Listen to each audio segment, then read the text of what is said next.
ایسا ہوا کہ مکے میں بارش نہیں ہو رہی تھی اور لوگ قحط زدہ ہو گئے، تو حضرت نبی رحمت صلی اللہ علیہ وسلم کے چچا جناب ابو طالب کے پاس آ کر کہا، آپ اولاد اسماعیل سے ہیں، آئیں اللہ کی بارگاہ میں دعا کریں تاکہ یہ خشک سالی ختم ہو اور بارش کی کہیں سے کوئی بوند برسے۔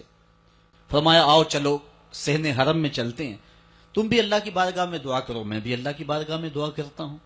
حضور کی عمر 9 سال ہے، سارے مکے کے لوگ صحن حرم میں جمع ہیں۔ حضور کے چچا نے حضور کو کعبۃ اللہ کی دیوار کے ساتھ یوں کھڑا کیا کہ حضور کی پشت کعبہ کی دیوار کے ساتھ لگ رہی تھی، اور ایسے ہاتھ پھیلا کے کہا، مالک اس گوری رنگت والے کے صدقے میں ڈال دے۔ راوی کہتا ہے بادل کی ایک ٹکڑی بھی آسمان پہ نہیں تھی، ادھر حضور کے چچا نے دعا مانگی، ادھر جھوم کے بادل آئے اور پورے مکے کے اوپر چھا گئے، اور لوگ گھروں میں پہنچے نہیں ہیں کہ می چھم چھم برسنے لگا اور لوگ گھروں میں بھیگ کر کے گئے۔ تو حضور کے چچا جو قادر الکلام شاعر بھی تھے، انہوں نے پھر کہا، وَأَبْيَضُ يُسْتَسْقَى الْغَمَامُ بِوَجْهِهِ سِمَالُ الْيَتَامَى عِصْمَةٌ لِلْأَرَامِلِ، یہ میرا وہ گوری رنگت والا بھتیجا ہے جس کے چہرے کو دیکھ کے بادل امٹ کے آ جاتے ہیں، یتیموں کا سہارا ہے اور بیواؤں کا آسرا ہے۔ لوگوں نے حضرت عائشہ رضی اللہ تعالی عنہا سے پوچھا کہ آپ ہمیں حضور کی سیرت کے بارے میں کچھ خبر دیں، تو انہوں نے کہا کہ حضور علیہ السلام اپنی طبع میں ایسی سادگی رکھتے تھے کہ جب لباس میں کہیں پھٹن پیدا ہو جاتی تو حضور اپنے دستے کرم سے اپنے لباس کو خود ہی سی لیتے۔ جب حضور کے نالین میں کوئی پھٹن پیدا ہو جاتی تو حضور اپنے جوتے خود مرمت کر لیتے۔ اسی طرح فرمانے لگی کہ آقا کریم علیہ السلام بکریوں کا دودھ خود دھو لیا کرتے تھے، اور پانی نکالنے والے ڈول کے اندر جب کوئی مسئلہ ہوتا تو اس کی مرمت خود کر لیا کرتے۔ اور آگے فرمایا وَيَخْدِمُ نَفْسَهُ، اور حضور کسی پہ بوجھ نہیں بنا کرتے تھے، جو حضور کے کام ہوتے حضور خود کر لیا کرتے۔ حضرت معاذ بن جبل رضی اللہ تعالیٰ عنہ فرماتے ہیں کہ ایک دن حضور گلی سے گزر رہے تھے اور میں ایک جانور کی کھال اتار رہا تھا، اور مجھے کھال اتارنے کا طریقہ نہیں تھا، مجبوراً مجھے کھال اتارنا پڑی۔ تو حضور گزرے تو مجھے دیکھا کہ معاذ بن جبل کو کھال اتارنا نہیں آ رہی، تو حضور رک گئے اور آقا کریم نے فرمایا، معاذ ٹھہرو ذرا، میں تمہیں بتاتا ہوں کہ بکری کی کھال کیسے اتاری جاتی۔ اور آقا کریم آگے بڑھے اور حضور نے خود جو ہے وہ کھال اتاری، اور پھر مجھے فرمایا، معاذ ایسے کھال اتارا کرتے ہیں۔ حضرت حسن رضی اللہ تعالی عنہ کہتے ہیں کہ کانا یجلس علی الارض، حضور علیہ السلام کی سیرت یہ ہے کہ حضور زمین پہ بیٹھ جاتے تھے۔ زمین پر بیٹھنے میں حضور شرمندگی محسوس نہیں کیا کرتے تھے، اس کو اپنے سٹیٹس کے خلاف نہیں سمجھا کرتے تھے۔ زمین کے اوپر حضور بیٹھ جایا کرتے تھے، اور فرماتے ہیں وَيَطْعَمُ، اور زمین کے اوپر بیٹھ کر کے حضور علیہ السلام کھانا تناول فرمایا کرتے تھے۔ حضور کی عادت یہ تھی کہ آقا کریم جب بھی کھانا کھاتے تو حضور جھک کر کے کھانا کھاتے۔ فرماتے ہیں کہ میرے پاس ایک فرشتہ آیا جو کعبۃ اللہ کے صحن میں کھڑا تھا، اور اس کی کمر کعبۃ اللہ کی چھت کے برابر تھی، اتنا اس کا قد تھا، اور اس نے مجھے کہا کہ آپ اگر چاہیں تو آپ کو نبی اور بادشاہ بنا دیتے ہیں، اور آپ اگر چاہیں تو آپ کو عبد اور نبی بناتے ہیں۔ تو فرماتے ہیں کہ میں نے جبریل کو دیکھا، اور جبریل مجھے اشارے سے تواضع کا حکم دے رہے ہیں، تو میں نے عرض کی کہ میں نبی اور عبد بننا چاہتا ہوں۔ تو جب یہ بات حضور نے کہی تو فرمایا، عائشہ اگر میں نبی اور بادشاہ بنتا تو یہ جتنے بھی پہاڑ ہیں یہ سونا بن کے میرے ساتھ چلتے، لیکن میں نے اس بات کو اختیار نہیں کیا۔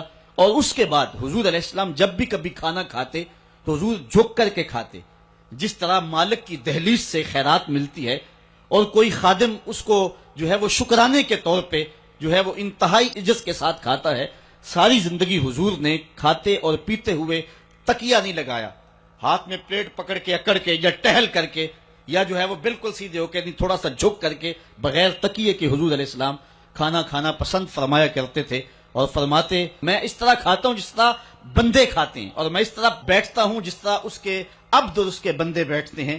یہ حضور علیہ السلام کا طریقہ ہے۔ ایک دن آقا کریم علیہ السلام ایک چٹان کے اوپر بیٹھے تھے اور حضور علیہ السلام قدید کھا رہے تھے، یہ خشک گوشت جو کر کے اس کو بعد میں جب پکایا جاتا ہے تو اس کو قدید کہتے ہیں، یا سرید تھی، حضور کھا رہے تھے۔ تو ایک خاتون وہ گزری، اور اس کے بارے میں اہل علم کہتے ہیں کہ وہ بڑی زبان دراز تھی، اور وہ مردوں کو بھی ایسی ایسی باتیں کرتی کہ لوگ جو ہے وہ اس کی شر سے بچا کرتے تھے. تو اس نے کہا کہ آپ تو ایسے کھا رہے ہیں جس طرح کے عبد کھاتے ہیں. تو حضور علیہ الصلوۃ والسلام نے فرمایا اگر میں عبد نہیں ہوں تو کون عبد ہے؟ فرمایا میں سب سے بڑا عبد ہوں. تو جب یہ بات سنی تو اس کے قدم رک گئے اور اس نے حضور علیہ السلام کی خدمت میں عرض کی کہ حضور آپ پھر اکیلے ہی کھا رہے ہیں، مجھے بھی کھلائیں. تو حضور نے ایک لقمہ اٹھایا، فرمایا لو تم بھی کھا لو. تو اس نے کہا یہ نہیں، بلکہ جو آپ کے منہ میں ہے میں وہ کھانا چاہتی ہوں. تو حضور علیہ الصلوۃ والسلام نے اپنے منہ کا نوالا نکال کر کے اس کے منہ میں ڈال دیا. تو کہتے ہیں کہ اس کے بعد کبھی بھی اس کی زبان پر کبھی فحش بات آئی نہیں تھی. اور آقا کریم علیہ السلام موٹے کپڑے پہنتے تھے، باریک ترین کپڑے پہننے سے حضور نے گریز کیا ہے.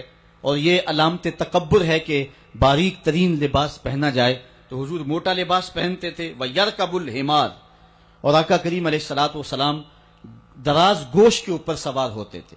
ویسے اگر حضور سے نسبت نہ ہو تو گدھا کہیں گے، اب نسبت میرے رسول سے ہو گئی ہے تو اس کا نام ہی بدل گیا.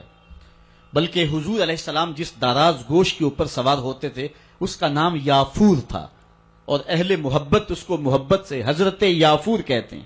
اور وہ صرف دراز گوش ہی نہیں تھا، حضور کا پیغام رساں بھی تھا. کسی صحابی کو حضور نے بلانا ہوتا تو اس کو کہتے کہ فلاں کو بلا کے لا. وہ جاتا اور جا کے اس کے دروازے کے ساتھ سر مارتا. دستک کی آواز سن کے صحابی باہر نکلتا تو دیکھتا کیا کہ حضرت یافور کھڑے ہیں. وہ سمجھ جاتا مجھے حضور بلا رہے ہیں. جب حضور علیہ السلام کا وصال ہو گیا تو وہ پاگلوں کی طرح مدینے کی گلیوں میں بھاگتا تھا، حتیٰ کہ قبیلہ بنو سلیم کے کنویں میں چھلانگ لگا کے اپنا خاتمہ کر لیتا ہے. جب حضور اس دنیا سے کوچ کر گئے ہیں تو ہم نے جی کے کیا لینا ہے. تو وہ داراز گوش آقا کریم اس کے اوپر سواری کر لیتے تھے. بلکہ خیبر کے دن یہ یہودیوں کے ساتھ مقابلے کا دن تھا، لیکن اس اہم دن حضور علیہ الصلوۃ والسلام جس دراز گوش کے اوپر سوار تھے اس کی جو نکیل تھی وہ کھجور کی رسی کی تھی اور کھجور کی چٹائی اس کے اوپر ڈالی ہوئی تھی. تو آقا کریم علیہ السلام اس بات میں کوئی باک اور کوئی شرمندگی محسوس نہیں کیا کرتے تھے. حضور علیہ السلام دراز گوش کے اوپر سوار بھی ہوتے تھے اور کسی کو اپنا ردیف بھی بنا لیتے. اور لازمی نہیں کہ کسی کو ردیف بنانے کے لیے حضور کسی عالی نسب شخص کا انتخاب کرتے، بلکہ غلاموں کو، لاچاروں کو اور انتہائی مسکین لوگوں کو حضور علیہ السلام اپنا ردیف بنایا کرتے تھے. بلکہ فتح مکہ کے دن، یہ اسلام کی عظمت کا اعلان کرنے کا دن ہے، اس دن حضور علیہ السلام کا ردیف کون تھا جو اتنا زیادہ عمر نہیں رکھتا تھا اور حضور کے پیچھے بیٹھے خوشی سے جھومنا چاہتا تھا. اور آقا کریم علیہ السلام کا سر انور یوں جھکا ہوا تھا کہ حضور علیہ الصلوۃ والسلام کے امامے کا کور جو ہے وہ اونٹنی کی کوہان کے ساتھ لگی ہوئی لکڑی کے ساتھ لگ رہا تھا. اور اس انداز سے حضور مکے میں داخل ہو رہے تھے. اور حضور کا اس دن ردیف، حضور کے ساتھ اس اہم دن سوار کون تھا؟ تو تاریخ کے اندر جواب ملے گا، وہ اسامہ بن زید تھا. حضور کا منہ بولا بیٹا حضرت زید بن حارثہ کا فرزند، جو حضرت ام ایمن کا بیٹا بھی ہے اور حضرت زید بن حارثہ کا بیٹا بھی ہے. رنگ سانولا ہے، ناک چپٹی ہے، حبشی نیاد ہے، لیکن آقا کریم علیہ الصلوۃ والسلام اس دن اس غلام زادے کو اپنی پشت پہ بٹھائے ہوئے ہیں. بلکہ تاریخ کے یہ اوراق بھی ہمارے سامنے ہیں. حضرت حسن رضی اللہ تعالی عنہ حضور کے ایک زانو پہ کھیلتے تھے تو دوسرے زانو پہ حضرت اسامہ بن زید کھیلتے تھے. بلکہ حضور علیہ السلام ایک کندھے پہ حضرت امام حسن کو اٹھاتے ہیں تو دوسرے کندھے پہ حضرت اسامہ کو اٹھاتے ہیں. حضرت سید عائشہ رضی اللہ تعالیٰ عنہ فرماتی ہیں ایک دن حضرت اسامہ رضی اللہ تعالیٰ عنہ کی ناک بہ رہی تھی. میں نے دیکھا کہ حضور علیہ السلام آگے بڑھے کہ میں اسامہ کی ناک صاف کر دوں، غلام زادے کی ناک صاف کر دوں. تو میں نے عرض کی حضور آپ رہنے دیں، میں صاف کر دیتی ہوں. تو حضور نے فرمایا اے عائشہ، اسامہ سے میں بھی پیار کرتا ہوں، اسامہ سے تو بھی پیار کیا کر. غلام زادوں کے ساتھ محبتوں کا یہ عالم اور اس انداز کے ساتھ پیار کا یہ روپ، یہ حضور علیہ السلام نے ہی سکھایا ہے اور یہ حضور کی زندگی کا ہی روپ ہے. حضرت حسن فرماتے ہیں اپنے پیچھے حضور کسی شخص کو بھی سوار کیا کرتے تھے اور پھر حضور کھانے کے بعد اپنی انگلیاں بھی چاٹ لیا کرتے تھے اور اس میں کچھ شرم محسوس نہیں فرمایا کرتے تھے. حضرت انس رضی اللہ تعالیٰ عنہ بیان فرماتے ہیں، کہتے ہیں حضور کائنات میں صورت اور سیرت کے اعتبار سے سب سے حسین تھے. حضور علیہ السلام سب سے زیادہ سخی تھے اور حضور علیہ السلام سب سے زیادہ بہادر تھے. حضور علیہ السلام کی سیرت کے حسن کو نبی رحمت کے خادم خاص انس بن مالک رضی اللہ تعالیٰ عنہ بیان فرماتے ہیں، یہ بات ذہن میں رکھیں، یہ وہ صحابی ہیں جن کو 10 سال حضور کی خدمت کی سعادت نصیب ہوئی۔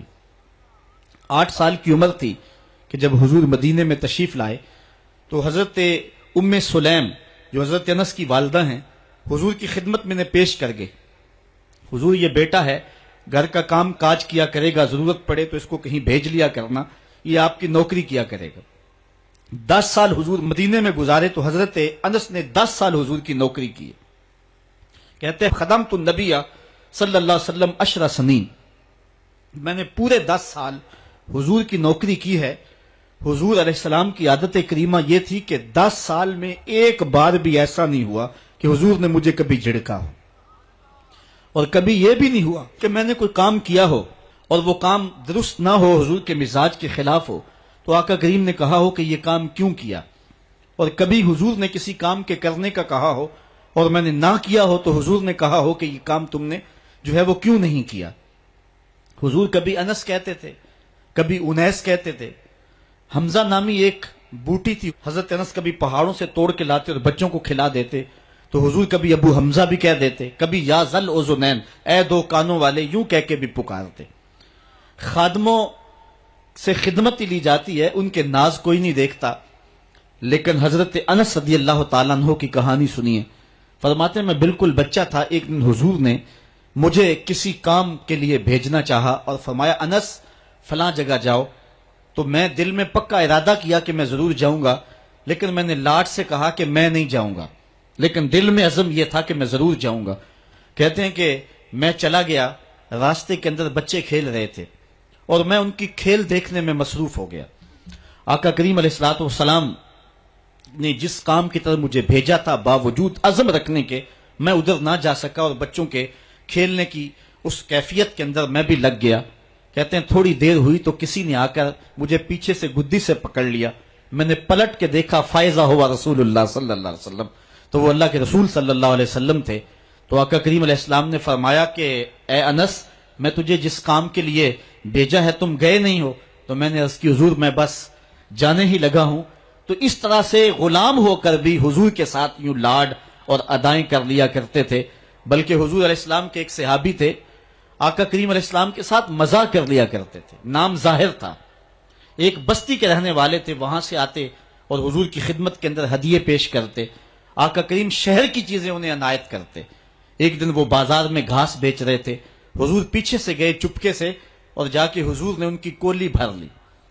کولی بھرنے کا مطلب یہ ہے کہ چپکے سے جا کر اس کو احساس دیے بغیر اس کی آنکھوں پہ ہاتھ رکھ لیا جائے اور یہ اسے اشارتاً کنایتاً پوچھا جائے کہ بتاؤ میں کون ہوں۔ یہ کسی کی محبت کو پرکھنے کے لیے کیا جاتا ہے کہ ہر وقت کہتے ہو کہ میں تمہارے خیال میں رہتا ہوں، اب بتاؤ میں کون ہوں۔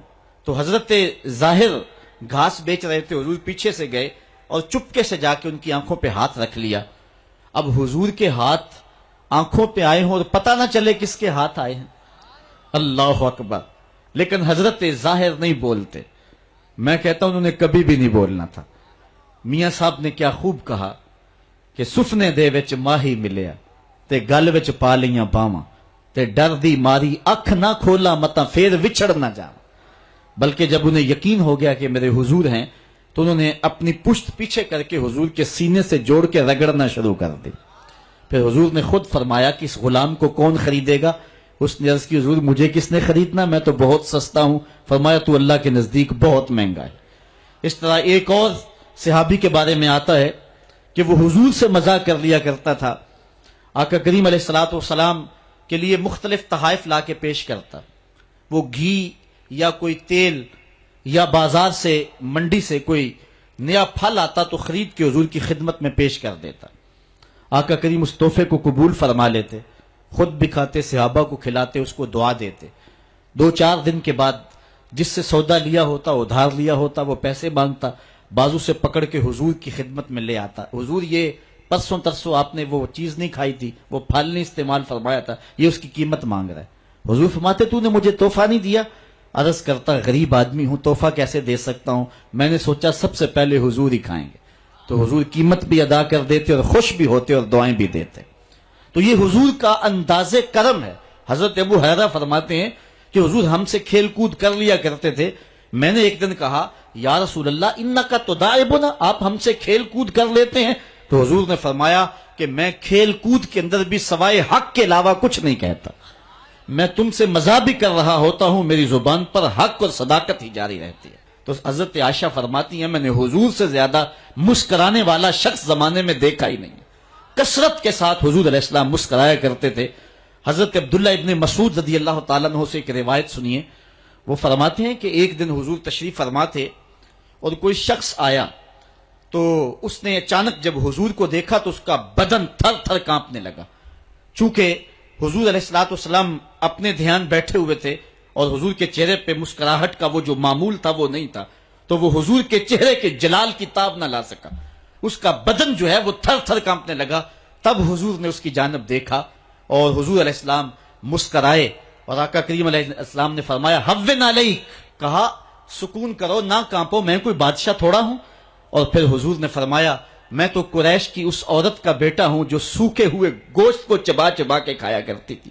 اور اس طرح حضور نے اس کی ہیبت کو اس کے اوپر جو طاری ہو گئی تھی دور کر دیا سکتا. جب کبھی ایسا ہوتا حضور غصے میں ہوتے تو کسی کے اندر ہمت نہ ہوتی کہ حضور کے چہرے کی طرف دیکھ سکے.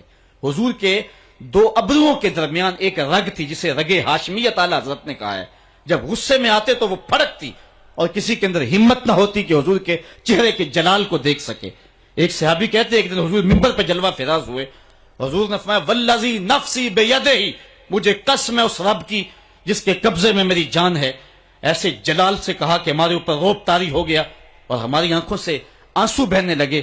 پھر حضور نے یہ لفظ دوسری مرتبہ کہا والذی نفسی بیدہ، مجھے قسم ہے اس رب کی جس کے قبضے میں میری جان ہے. تو صحابہ کہتے ہمارے اوپر اتنا روب اور ہیبت طاری ہوئی کہ ہم ایک دوسرے سے ٹکرانے لگے. تو حضور نے پھر تیسری مرتبہ کہا تو پھر ہمیں اپنی ہوش نہ رہی. تو راوی نے پوچھا حضور کسی بات پہ قسم اٹھایا کرتے تھے؟ تو یہ بات جو حضور نے 3 قسموں کے بعد فرمائی تھی وہ کیا بات تھی؟ تو صحابی کہتے ہیں ہوش رہا ہو تو بتائیں کیا کہا تھا.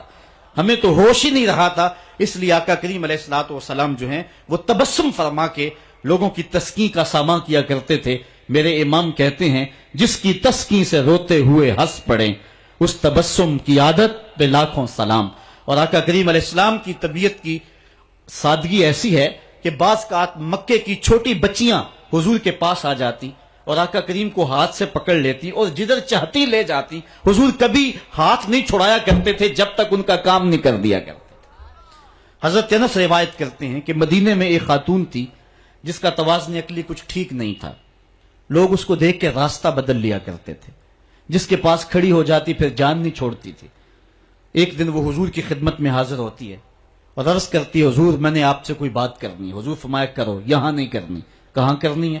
مسجد نبوی سے باہر کھلی جگہ ہے. وہاں حضور کو لے گئی. کڑکتی دھوپ، عرب کا ماحول اور اس کی بے مقصد سی باتیں. حضور کان لگا کے اس کی باتیں سن رہے ہیں. یہ حضور کی عادت تھی. جب کوئی گفتگو کرتا جب تک وہ بات مکمل نہ کر لیتا حضور سنتے رہتے. اور اسی طرح حضرت انس کہتے ہیں جب کوئی شخص حضور سے مصافحہ کیا کرتا تھا تو ہاتھ وہ کھینچتا تھا، حضور کبھی ہاتھ نہیں کھینچے تھے. آقا کریم اس انداز سے شفقت فرمایا کرتے تھے. تو اس نے جو گفتگو شروع کی گھنٹے گزر گئے. تو کہتے ہیں جب کئی گھنٹے گفتگو کرتے ہوئے گزر گئے ہمیں بڑا غصہ آ رہا تھا اس عورت پہ، لیکن کہہ کچھ اس لیے نہ سکے کہ ادب اور حیا مانے تھا کہ حضور خود ہی تو غور سے اس کی باتوں کو سن رہے ہیں. تو جب اس نے تھک ہار کے اپنی باتیں مکمل کر کے خود جانے لگی تو ہم حضور کی خدمت میں حاضر ہوئے. سننے والی بات ہے. حضرت انس کہتے ہیں کہ ہم نے عرض کی حضور اس عورت کا توازن عقلی ٹھیک نہیں ہے. پورا مدینہ جانتا ہے جس کے پاس کھڑی ہو جاتی ہے پھر اس کی جان نہیں چھوڑتی. آپ کا وقت قیمتی، بدن نازک، کار نبوت کی اہم ذمہ داریاں اور اس عورت کی بے مقصد سی باتیں تھیں اور اس نے آپ کو کڑکتی دھوپ میں اتنی دیر کھڑا کر کے پریشان کیا. حضور آپ ایسی ویسی عورتوں کی باتیں کیوں سنتے ہیں؟ تو حضور نے ہمیں مخاطب کر کے فرمایا سنو، اگر اس بیچاری کی میں بھی نہ سنوں تو کون سنے گا؟ پورے مدینے میں کوئی اس کی سننے کے لیے تیار نہیں. اگر میں بھی نہیں سنوں گا تو کون سنے گا؟ ایک تو ہی ہوتے ہیں میری آساں دا سہارا، دس کنو کراں جے تینوں نہ کراں یاد. ایک دن حضور علیہ السلام کے پاس 10 درہم تھے. حضور ایک دکان پہ گئے اور وہاں 4 دراہم کے اندر حضور نے ایک قمیض خریدی. حضور نے زیب تن کی اور تشریف لائے. ایک انصاری صحابی کو قمیض پسند آ گئی. اس نے حضور کو کہا اللہ آپ کو جنت کا لباس پہنائے, یہ قمیض مجھے دے دے. حضور نے اتار کے قمیض اس کو مرحمت فرما دی. اس کے بعد حضور علیہ السلام پھر دوبارہ گئے اور 4 دراہم کی حضور نے پھر دوبارہ ایک قمیض خریدی. پھر حضور تشریف لائے تو ایک لونڈی تھی, وہ رو رہی تھی. تو آقا کریم علیہ السلام اس کو فرمایا کہ تو کیوں رو رہی ہے؟ اس نے کہا کہ مالک نے مجھے کسی کام کے لیے 2 درہم دے کر کے بھیجا تھا اور وہ درہم مجھ سے گم ہو گئے. میں اس لیے رو رہی ہوں کہ جب خالی ہاتھ جاؤں گی تو میرا مالک مجھے مارے گا. تو حضور علیہ السلام کے پاس 2 درہم بچتے تھے, تو آقا کریم نے وہ 2 درہم اس خاتون کو دے دیے. تھوڑی دیر کے بعد حضور نے دیکھا تو وہ پھر رو رہی تھی. تو حضور نے فرمایا کہ تو اب کیوں رو رہی ہے؟ اس نے کہا کہ دیر کی وجہ سے میرا آقا مجھ کو سختی کرے گا کہ اتنی دیر سے کیوں پہنچی ہو, تو میں اس لیے گھر جاتے ہوئے ڈرتی ہوں. تو حضور نے فرمایا چلو میں تمہیں تمہارے گھر چھوڑ کے آتا ہوں.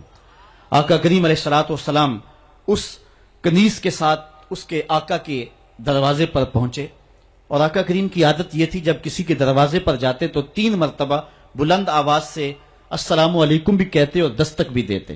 تو حضور نے کہا السلام علیکم, اندر سے کوئی جواب نہ آیا. حضور نے پھر دوسری مرتبہ فرمایا السلام علیکم, تو اندر سے پھر جواب نہ آیا.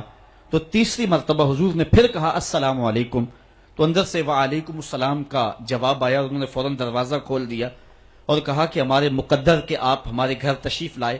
حضور کیسے جو ہے وہ آنا ہوا؟ تو حضور علیہ السلام نے فرمایا پہلے یہ بتاؤ, میں نے 3 مرتبہ کہا السلام علیکم, تم نے پہلی 2 مرتبہ جواب نہیں دیا. تو انہوں نے عرض کیا کہ ہم نے قصداً خاموشی اختیار کی اس لالچ میں کہ حضور بار بار ہمیں سلامتی کی دعا دیتے رہیں. السلام علیکم تمہارے اوپر سلامتی ہو, السلام علیکم تمہارے اوپر سلامتی ہو. اور حضور نے فرمایا کہ اس لونڈی کی دیر کی وجہ سے میں اس کے ساتھ تمہارے تک اس کو پہنچانے آیا ہوں.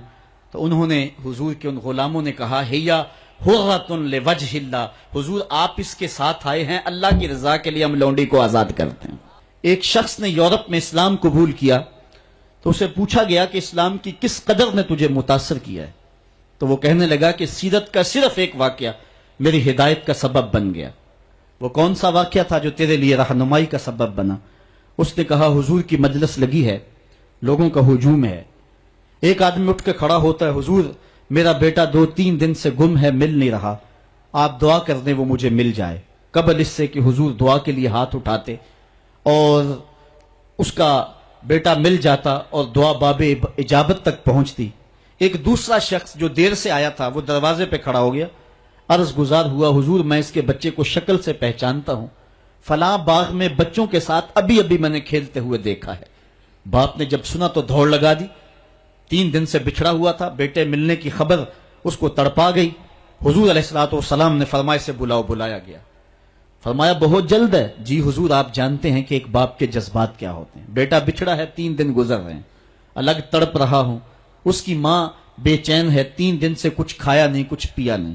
میں چاہتا ہوں بہت جلد جا کے اپنی آنکھوں کو ٹھنڈا کروں اور اس کی ممتا تک اس کے بیٹے کو بھی پہنچاؤں تاکہ اس کے دکھوں کو بھی قرار ملے. فرمایا ضرور جاؤ, تمہارے جذبات سے اچھی طرح آگاہ ہوں, لیکن تمہیں بلانے کا بھی ایک مقصد تھا, اور وہ یہ کہ جب تم اس باغ کے کنارے جاؤ اور بچوں کے ساتھ بچے کو کھیلتا ہوا دیکھو تو اس کو بیٹا کہہ کے آواز نہ دینا, بلکہ جو نام رکھا ہے اس نام سے پکارنا.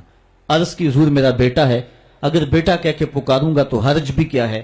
فرمایا تم 3 دنوں سے بچھڑے ہو, تمہارے لہجے میں بلا کی مٹھاس ہوگی اور تم نہیں جانتے, ہو سکتا ہے کھیلنے والوں میں کوئی یتیم بچہ بھی کھیل رہا ہو, اور جب تم اپنے بیٹے کو بیٹا کہہ کے پکارو گے تو اس کا کلیجہ کٹ جائے گا. آج میرا باپ ہوتا تو مجھے بھی بیٹا کہہ کے پکارتا. فرمایا یہ شوق گھر جا کے پورا کر لینا, لیکن جب بچے اکٹھے کھیل رہے ہوں تو وہاں اپنے بیٹے کو بیٹا کہہ کے نہیں اس کے نام سے پکار. ام المومنین سیدہ عائشہ رضی اللہ تعالی فرماتی ہیں ایک دن میں پانی پی رہی تھی کہ حضور گھر میں تشریف لے آئے. مجھے دور سے دیکھ کر کے کہا عائشہ ذرا تھوڑا سا پانی میرے لیے بھی چھوڑنا. تو کہتی ہیں میں نے پانی چھوڑ دیا, حضور قریب آئے, میرے ہاتھ سے اب خورا لیا, پانی پینے لگے تو پھر رک گئے اور پھر میری جانب دیکھ کے مسکرائے اور فرمایا عائشہ ذرا بتانا تم نے ہونٹ کہاں رکھ کے پانی پیا تھا؟ حضرت ابو ہریرہ رضی اللہ تعالیٰ عنہ فرماتے ہیں حضور علیہ السلام کی 5300 سے زائد احادیث کے راوی ہیں۔ حضرت ابو ہریرہ قبیلہ دوس سے تعلق رکھتے ہیں، باپ انتقال کر گئے ہیں، ساری زندگی حضور کے نام پہ گزار دیے۔ حضرت ابو ہریرہ خدمت حدیث میں ایسے مشغول رہے کہ شادی کرنے کی فرصت بھی نہیں پائی، بلا تعین اوقات حضور سے درس حیات، درس زندگی، درس دین لیتے تھے۔ یہ صفہ کے چبوترے پہ بیٹھ کے حضور سے تعلیم حاصل کرنے والے اسلام کی پہلی درسگاہ کے طالب علم ہیں۔ جنگل سے لکڑیاں کاٹ کے لاتے، بیچتے اور پیٹ کی آگ بجھاتے۔ کبھی حضور کے گھر سے لنگر آ جاتا، کبھی فاقے بھی کاٹتے، کبھی کوئی صحابی ان کی دعوت کرتا اور یوں کام چل جاتا۔ کہتے ہیں ایک دن کھائے پیے ہوئے کافی دن گزر گئے اور حالت یہ تھی کہ کمر بھی سیدھی نہیں ہو رہی تھی۔ جنگل سے لکڑیاں کاٹ کے لاؤں اور بازار میں بیچوں، یہ بھی طاقت نہیں تھی۔ حضور کے گھر سے بھی اس دن کچھ نہ آیا اور کسی نے دعوت بھی نہ کی، اور حضور علیہ الصلوۃ والسلام کی تعلیمات یہ تھی کہ سوال نہیں کرنا۔ اب میں کسی سے سوال کروں مجھے یہ بھی گوارا نہیں تھا، ادھر بھوک کمر بھی سیدھا نہیں ہونے دیتی تھی۔ کہتے ہیں میں نے ہیلا کیا اور مسجد نبوی کے ایک ایسے زاویے پہ بیٹھ گیا جہاں سے لوگوں کا گزر ہوتا تھا۔ میرا مقصد یہ تھا کوئی گزرتا ہوا شخص میرے چہرے کو پڑھ لے گا اور کھانے کی دعوت دے گا، لیکن جو بھی آتا سلام لے کے گزر جاتا۔ کسی نے میرے اندر اترنے کی زحمت کا وارہ نہ کی۔ وہ کیا کسی نے کہا تھا، ہستی پلکوں کے نیچے غم بھی پلتے ہیں، مگر کون دیکھتا ہے اتنی گہرائی میں۔ جب لوگ گزرتے رہے اور کسی نے میرا پوچھا نہ، تو میں نے سوچا کہ تھوڑا سا ہیلا اور کرنا چاہیے، جو کوئی آئے میں اس سے ہم کلام ہوں، میری گفتگو کے دوران وہ میرے اندر اترنے کی کوشش کرے گا۔ کہتے ہیں حضرت عمر رضی اللہ تعالیٰ عنہ آ گئے، میں نے ان سے قرآن مجید کی ایک آیت پوچھی۔ میرا مقصد یہ تھا یہ آیت بتائیں گے، اس دوران میرے سے ہم کلام ہوں گے، میرے لہجے کی ٹوٹ پھٹن سے جان جائیں گے میرا مسئلہ کیا ہے۔ لیکن وہ شاید جلدی میں تھے، انہوں نے آیت بتائی اور چلے گئے۔ میں پھر منتظر ہو گیا تو حضرت صدیق اکبر آ گئے رضی اللہ تعالیٰ عنہ۔ میں نے ان سے کوئی مسئلہ شرعی پوچھ لیا۔ میرا مسئلہ یہ تھا کہ وہ مسئلہ بتائیں گے، اس دوران میرے مسئلے تک پہنچ جائیں گے، لیکن وہ بھی شاید جلدی میں تھے، انہوں نے مسئلہ بتایا اور چلے گئے۔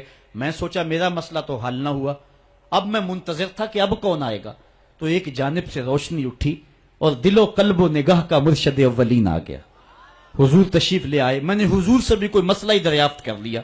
آقا نے میری جانب غور سے دیکھا، پھر زیر لب مسکرا کے بولے، ابو ہریرہ بھوک لگی ہوئی ہے؟ میں نے کہا جی حضور بھوک لگی ہے۔ کہا پھر میرے پیچھے پیچھے آ جاؤ۔ آگے روایت آپ نے علماء سے سنی ہے، حضور نے گھر والوں سے کہا کچھ ہے؟ انہوں نے کہا ہاں جی دودھ کا ایک پیالہ ہے۔ فرمایا ابو ہریرہ؟ میں نے کہا جی حضور۔ کہا صفہ کے چبوترے پہ جو بیٹھے ان کو بھی بلا لاؤ۔ صرف ابو ہریرہ ہی ہر ویلے پاس نہیں رہتا، اور بھی ہر ویلے پاس رہتے ہیں، ان کا بھی خیال ہے حضور کو۔ تو کہتے ہیں دودھ کا ایک پیالہ، اور میں گیا تو 70 لوگ تھے، حضور کا حکم تھا بلا لایا۔ حضور نے میرے ہاتھ میں دودھ کا پیالہ دیا اور کہا دائیں سے شروع ہو جاؤ۔ میں نے ایک شخص کو دودھ دیا اور دودھ پہ نظر رکھی، اس نے جی بھر کے پیا، لیکن دودھ ختم نہ ہوا۔ دل کو تسلی ہو گئی، دوسرے کو، تیسرے کو، 70 آدمی دودھ پی گئے۔ دودھ کا پیالہ بھرے کا بھرا، لگتا یہ تھا اللہ نے دودھ کے پیالے کا تعلق کوثر کی نہر سے جوڑ دیا۔ جب 70 آدمی پی گئے، اعلی حضرت کا اسلوب بھی دیکھیے۔ بریلی سے آواز آ رہی ہے، کیوں جناب ابو ہریرہ کیسا تھا وہ جامع شیر جس سے 70 صاحبوں کا دودھ سے منہ پھر گیا؟ کہا ابو ہریرہ کون باقی؟ عرض کی حضور ایک میں باقی، ایک آپ باقی۔ فرمایا کہ ابو ہریرہ تم پیو۔ کہتے ہیں میں نے پیا، سیراب ہو کے پیا۔ حضور نے فرمایا اور پیو، میں نے اور پیا۔ پھر فرمایا اور پیو، میں نے اور پیا، رج گیا۔ تو حضور نے فرمایا ابو ہریرہ اور پیو۔ میں نے کہا مجھے قسم اس رب کی جس نے آپ کو حق کے ساتھ مبعوث کیا ہے، میرے میں ایک قطرے کی گنجائش بھی نہیں ہے۔ تو حضور نے میرے ہاتھ سے پیالہ لیا اور خود نوش جاں کر لیا۔ دو جہاں کا سردار ہے، 71 آدمیوں کا جوٹا پی رہا ہے۔ ایک شخص نے حضور علیہ الصلوۃ والسلام سے وعدہ کیا کہ آپ یہاں رکیں اور میں ابھی آتا ہوں، تو آقا کریم علیہ الصلوۃ والسلام اس کے انتظار میں وہاں رکے۔ 3 دن گزر گئے اور وہ نہ آیا، چونکہ حضور وعدہ کر چکے تھے کہ میں تیرے آنے تک یہاں رہوں گا۔ تیسرے دن اس کو جا کے یاد آیا تو وہ واپس پلٹا، تو آقا کریم نے جواب میں صرف اتنی بات کہی۔ آپ نے فرمایا یا فتح قد شککت علیہ، اے نوجوان تو نے تو مجھ کو مشقت میں ڈال دیا۔ حضرت عمر رضی اللہ تعالیٰ عنہ روایت کرتے ہیں کہ زید بن سعنہ نامی ایک یہودی تھا جس کو حضور نے قرض دینا تھا۔ تو کہتے ہیں کہ ایک دن حضور علیہ السلام کی خدمت میں ایک شخص حاضر ہوا جس کا نام زید بن سعنہ ہے اور یہودی ہے، اور اس نے حضور علیہ الصلوۃ والسلام سے قرض کا تقاضا کیا، لیکن تقاضا اتنے سخت انداز سے کیا کہ اس نے حضور علیہ الصلوۃ والسلام کی قمیص کو پکڑ کے کھینچا بھی۔ تو حضرت عمر رضی اللہ تعالیٰ عنہ نے جب دیکھا تو بڑے گھور کے اس کی جانب دیکھا اور اس کو پیچھے ہٹاتے ہوئے کہا کہ تجھے شرم نہیں آ رہی کہ اللہ کے رسول کے ساتھ کیسے سلوک کر رہا ہے اور میں تیرے سامنے موجود ہوں؟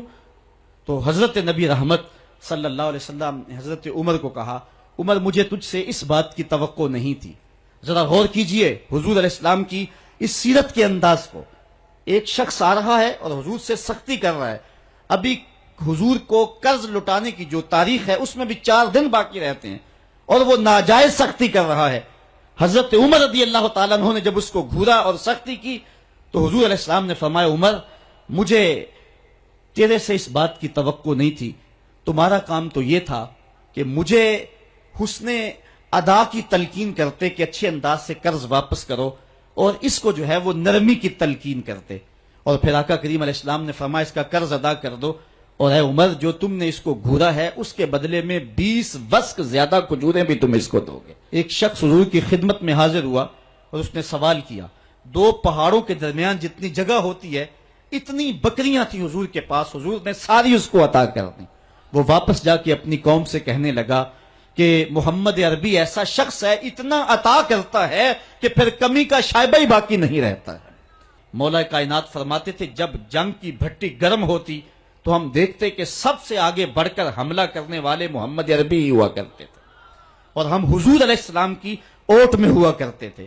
آقا کریم علیہ السلام نے اپنی زندگی میں اپنی تلوار سے اور اپنے نیزے سے جو ہے وہ کسی کو قتل نہیں کیا ہے، صرف ابی بن خلف وہ بد نصیب شخص تھا جس نے کہا تھا کہ میں نے گھوڑا رکھا ہے جس کو 16 رتن مکئی کے دانے روز ڈالتا ہوں، اور اس گھوڑے کے اوپر سوار ہو کے میں آؤں گا اور اے محمد معاذ اللہ آپ کو شہید کر دوں گا۔ تو حضور علیہ السلام نے فرمایا اللہ نے چاہا تو میں تجھے قتل کروں گا۔ اور پھر غزوہ احد کے موقع پہ جب وہ آیا کہنے لگا کہ میرا راستہ چھوڑ دو، اور پھر وہ گھوڑا لے کر کے آگے بڑھا، صحابہ آگے بڑھنے لگے تو حضور نے فرمایا پیچھے ہٹ جاؤ۔ حضرت حارث بن سما سے حضور نے چھوٹا سا نیزہ لیا اور آگے بڑھ کے اللہ کے محبوب علیہ السلام نے اس کے گلے کے قریب اس کا ہلکا سا کچوکا دیا، اور چھوٹا سا زخم اس کی گردن پہ لگا تو وہ بھاگتا تھا اور چیختا تھا اور کہتا تھا کہ قاتلنی محمد، محمد نے مجھے قتل کر دیا ہے۔ لشکر والوں نے کہا ابی بن خلف عجیب بات ہے، ایک چھوٹا سا زخم ہے اور تو اتنا شور ڈال رہا ہے۔ اس نے کہا تم نہیں جانتے ہو کہ مجھے کتنی اس کی تکلیف ہو رہی ہے، اگر میری اس تکلیف کو پورے لشکر میں بانٹ دیا جائے تو سارا لشکر مر جائے، جو تکلیف مجھے محمد کی اس ضرب سے پہنچی ہے۔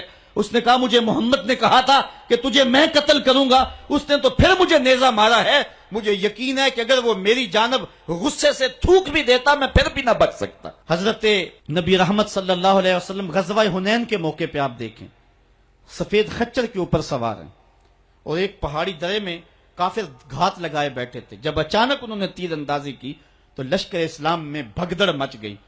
اس وقت حضور تھے جو خچر کو آگے بڑھا رہے تھے، حضرت عباس رضی اللہ تعالیٰ عنہ رکاب تھامے تھے اور آقا کریم کہہ رہے تھے انا نبی لا کذب انا ابن عبد المطلب، میں نبی ہوں اس میں کوئی جھوٹ نہیں، میں عبد المطلب کا بیٹا ہوں۔ تو حضور علیہ السلام کا یہ انداز کہ جب میدان کے اندر بھگدڑ مچی ہے تو سب سے آگے بڑھ کر کے کفار پر حملہ کرنے والے سفید خچر کے اوپر مصطفیٰ ہیں۔ علماء نے حضور کی بہادری کے اس قصے کو بیان کرتے ہوئے فرمایا جنگوں میں خچر کا سفید ہونا، ایک تو خچر کا ہونا بہادری پہ دلیل ہے اس لیے کہ گھوڑے رکھے جاتے ہیں کہ بھاگنا آسان ہو، اور دوسرا مٹیالے رنگ کے جو ہیں وہ جانوروں کی سواری کی جاتی ہے، یہ فوج کی وردی کا رنگ مٹیالہ، اس کی حکمت بھی یہ ہے۔ لیکن آقا کریم علیہ الصلوۃ والسلام سفید خچر پہ جو ہے وہ سوار تھے۔ حضور اتنے شجاع تھے، اتنے بہادر تھے، میدان میں بھاگنے کے لیے نہیں آتے تھے بلکہ حضور کفر کے چھکے چھڑانے کے لیے میدان میں داخل ہوا کرتے تھے۔